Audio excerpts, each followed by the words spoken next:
Hi everyone, Sarah Burr here. So my video discussion forum is on perception of self and others.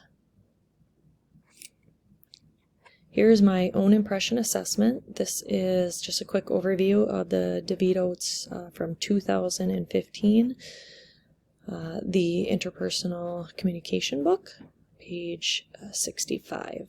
Again, 14th edition. So, rooming a patient.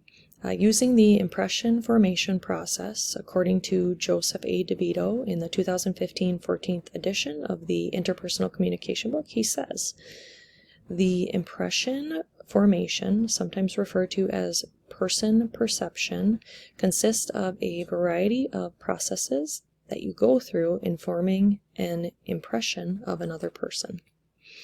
So example of this is when I room every day. So I don't have a specific one, but every day, here's an example.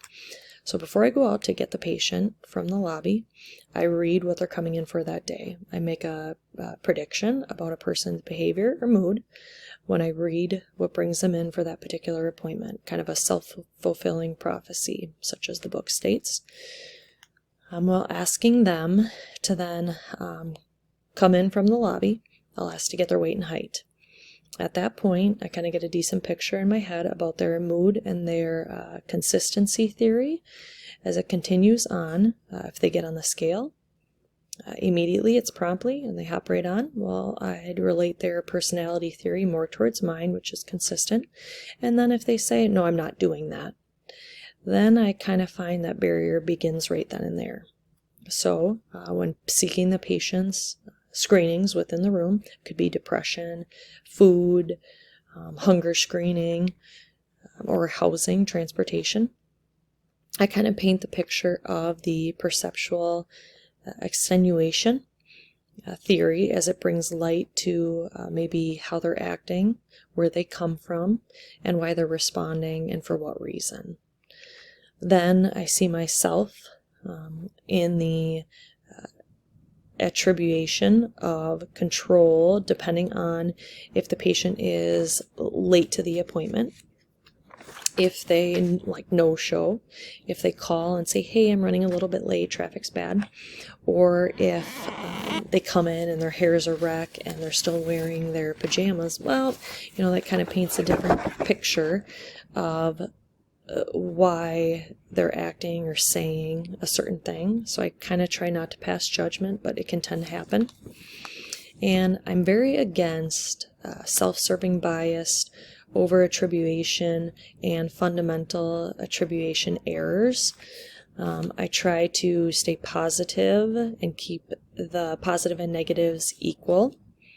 And I try very hard not to pass judgment on anyone until I get to know their routines. And if it becomes more of a pattern, then I start changing the way that my responses are. I avoid over-attribution with any and every patient by getting the full assessment of one's life and understanding that multiple different factors play a role in how they're acting, how they respond. So not just basing it on one particular problem or factor. I avoid the fundamental attribution error by taking a patient's tardiness for its full face value until I know them and it becomes a routine, as I stated before, or a habit. If I want to turn an appointment or I want to shape the appointment, I first ask why they're here today. And then if they say, oh, I'm here for back pain, hip pain, and leg pain, well, I say, so your main concern today is your back pain and that's what you would like to address. That way they know I'm hearing them and I can be of help to the person in some way. And then I try to seek confirmation by making sure that the note that I'm documenting in their chart before I go get the provider is accurate. So I read back the full note. That just gives them the option to change the note, make sure that I'm hearing them again, and that I'm understanding why they're here. And then I can turn an appointment, even if they're in a bad mood and they feel like they weren't being heard at a previous provider. That way I know that at least I'm hearing them and that, I'm accepting what they're saying for full face value. So every day I'm using this impression formation process. At the time, I just didn't know that this was occurring until I read the chapter. So that's all. Thank you for your time.